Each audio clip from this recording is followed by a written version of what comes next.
Hi everyone, JJ here with The Art of Value. Welcome. Well, today we're going to look at what Mohnish Pabrai has said about legendary investor Li Lu. Li Lu hasn't given many interviews over the years, so it's interesting to see what his friend and colleague Mohnish Pabrai has to say about him. So let's get straight into it. Pabrai's talked about Li Lu in a few Q&A sessions, one from just a couple of months ago. And what he said was he asked Charlie Munger, his friend Charlie Munger, why he gave Li Lu money to invest as a fund manager when he's never done that before. And Charlie Munger said, well, it was a no-brainer, Mohnish. Charlie said by looking at Li Lu's track record, he could tell he was looking at an investor who was highly unusual, an investing anomaly. Mohnish said that Charlie Munger gave Li Lu about $80 million from previous investments, and Li Lu turned that into $800 million pretty quickly, and he said now that's sitting about 1.2 to 1.4 billion, so he's done very well with Charlie Munger's money. Mohnish tells the brief and fascinating story of how Li Lu came to become a great investor.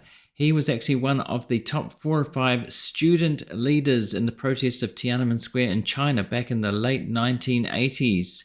And when the crackdown came, when the Chinese government cracked down, they were after Li Lu. They wanted to put him in jail and perhaps he would never be seen again. Some people helped smuggle Li Lu into Hong Kong, and from there, some business people in Hong Kong helped Li Lu move to the US, where he got a scholarship to go to Columbia University. At Columbia, they allowed him to enroll in 3 degrees at the same time, which is very unusual, including a law degree and an MBA at Columbia Business School, and he came top in the class in all those degrees, which is amazing considering when he came to the US, he didn't speak any English at all. Mohnish said that Columbia University and other supporters had helped him with loans and grants to help him with his degree and with his living expenses. Mohnish said that at the beginning of each semester, Li Lu got some money, not very much money, but a lump sum to get him through living expenses and tuition fees, and he invested that money. He used it like a float and he invested it, putting into practice what he'd learned at Columbia's Business School in investing while he was still learning there. Mohnish said it wasn't very much money, about $10,000 every 3 or 4 months for his living expenses and tuition, but he managed to invest some of it, and he left Columbia with about $1 million from his investing already. Mohnish said that after Columbia, Li Lu worked in early stage venture capital and did very well, and then went on to start his own fund to invest. And then, of course, Li Lu went on to start doing very well in investing, catching the attention of Charlie Munger, who said it was a no-brainer to start investing with him, an investing anomaly, a highly unusual investor. Mohnish said that Li Lu is okay being in uncomfortable situations where others wouldn't want to get into in terms of investing. What Pabrai meant by Li Lu being okay in uncomfortable situations is that he used to have a lot of investments in Korea, which he did very well at, but he doesn't speak the language. He's unfamiliar with the country. He said that he'd be pretty much the same as him, have the same level of knowledge and competence in Korea, but he did very well out of it. So he managed to navigate the country very well, not knowing much about it. Mohnish said that part of the lesson here is that in life and in investing, look at the track record. It doesn't matter what people say or companies say, look at the track record, look at what they actually do. And we look at Li Lu, we can look at his track record, and Charlie Munger picked up on that.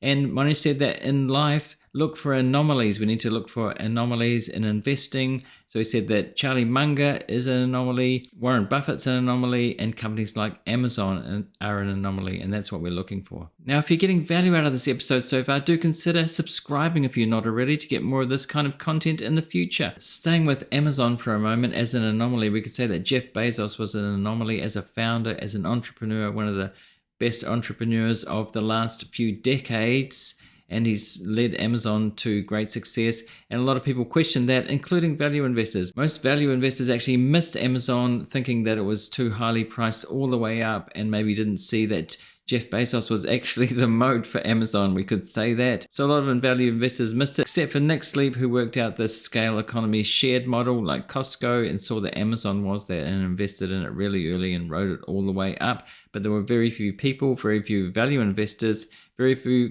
even growth investors who saw Amazon and stuck with it through thick and thin before that dot-com bubble and through the dot-com bubble, where it went down over 90% and then went up over the next couple of decades. Mohnish has also told us a little bit about how he got to know Li Lu, how he met him, and how he started to learn from him. He said that when he first got to know Charlie Munger, which was of course through Warren Buffett, when he had the charity lunch with Warren Buffett introduced him to Charlie Munger, and then Charlie Munger now says that Pabrai should have lunch with Li Lu once a month. And Pabrai said that, well, okay, if Li Lu wants to have lunch with me once a month, I'd be perfectly willing to do that, no problem at all. This is when they were all living in California, and Pabrai said that Li Lu has since moved to Seattle, and of course, Pabrai has moved to Austin, Texas in the meantime as well. Now, at one of these lunches, Li Lu started to tell Pabrai about this company called Amor Pacific. He was encouraging him to look into the company. So Pabrai, after the lunch, went back and started to look into it, and everything was in Korean.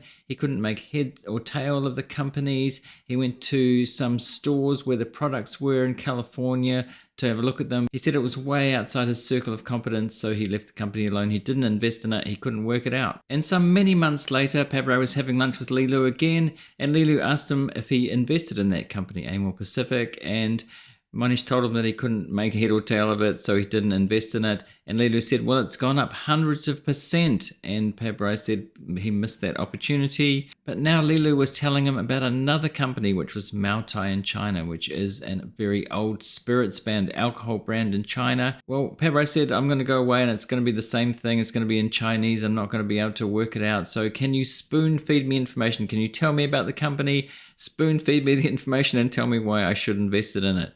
And Li Lu did that, and Pabrai did invest in it, and it did very well. When he said that, it became clear to him that Moutai was an excellent business. They were able to make bottles of these spirits for about $1.50, and they were selling at about $1,400. So their profit margin was huge. And so he did invest in it, and he said that after he did invest in it, it started to kind of rocket pretty much straight away after he bought it. It started its run up. So Li Lu was correct about this company. Actually, in other Q&As, Pabrai said that he since sold Moutai, and he also said that that was a mistake. He shouldn't have sold it. It was back when he was value investing in the way that you buy undervalued companies and you wait till they get to fair value or above and then sell them and buy something else.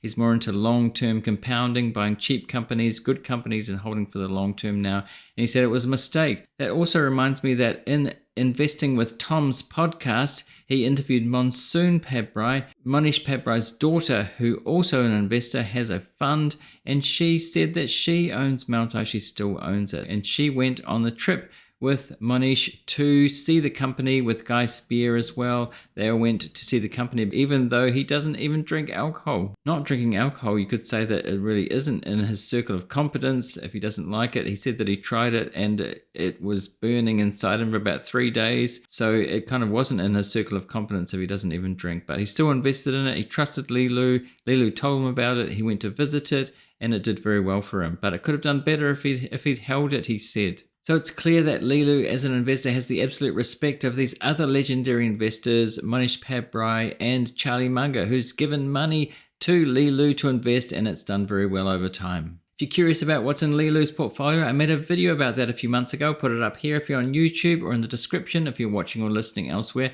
It's interesting to see what he's buying, including Google. So go and see that now, and I'll see you in the next one. Thanks for watching or listening.